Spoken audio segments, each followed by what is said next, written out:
ধারায় বৃষ্টি পড়ছে, কি সুন্দর গাছের পাতাগুলো ভিজে আসছে, জল পড়া বৃষ্টি পড়ছে শ্রাবণ মাসে।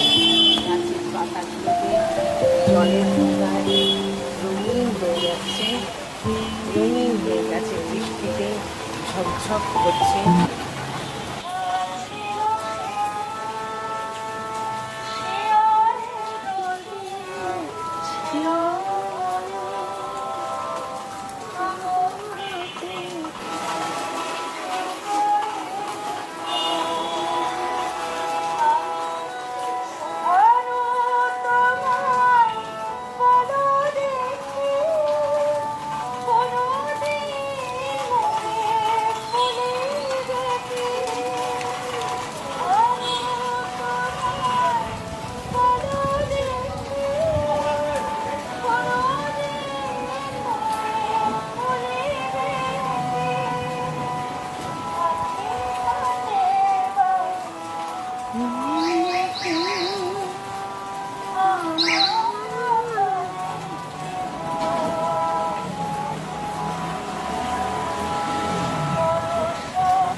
জলের মধ্যে পা ডুবিয়ে সপাক সপাক বৃষ্টি পড়ছে, টপ টপ টুপ টুপ।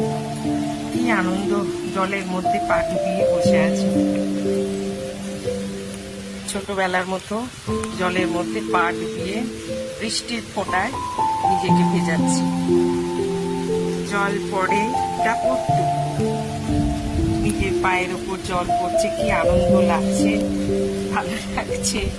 টাপুর টুপুর বৃষ্টির ফোঁটা আওয়াজ হচ্ছে, বৃষ্টির ফোঁটা পড়ছে।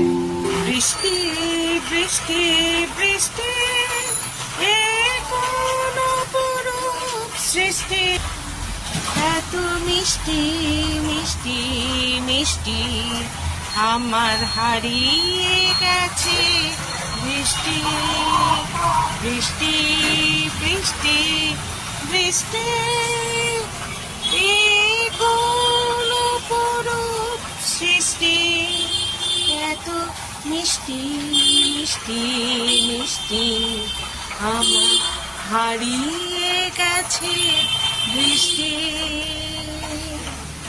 বৃষ্টি পড়লে গাছপালা মানুষের কত পরিবর্তন হয়, তাই না? সব ঝকঝকে পরিষ্কার, সবুজ, প্রাণবন্ত, প্রস্ফুটিত হয়ে ওঠে, তাই না? গাছপালাগুলো কি সুন্দর লাগছে বৃষ্টির ফোঁটায়। বৃষ্টির ফোঁটায় আমাদের মনেরও পরিবর্তন হয়, সবাইরই পরিবর্তন হয়। বৃষ্টি এমনই জিনিস যে মানুষের ভালো লাগা থেকে আর এক ভালো লাগার জায়গায় আমরা পৌঁছে যাই। শুধু বৃষ্টি না, যে কোনো আনন্দের জিনিস আমাদেরকে আর একটা আনন্দের জগতে পৌঁছে দেয়। যে বৃষ্টিই হোক, রোদ হোক, রোদেও এক একটা সময় এমন ভালো লাগা আছে যেটা আমাদের আনন্দ বহন করে বা আমরা আনন্দের জায়গায় পৌঁছে যাই। বৃষ্টি, গরম, শীত, প্রত্যেকটা প্রকৃতি, মানুষের সঙ্গ, ব্যবহার, সবকিছু আমাদেরকে একটা ভালো জায়গায় পৌঁছে দেয়। যদি আমরা ভালো মুহূর্ত পাই, ভালো সঙ্গ পাই, ভালো বন্ধু পাই, ভালো কাজ পাই বা ভালো ঋতু পাই, তবেই তো আমরা ভালো জায়গায় পৌঁছাবো, তাই না?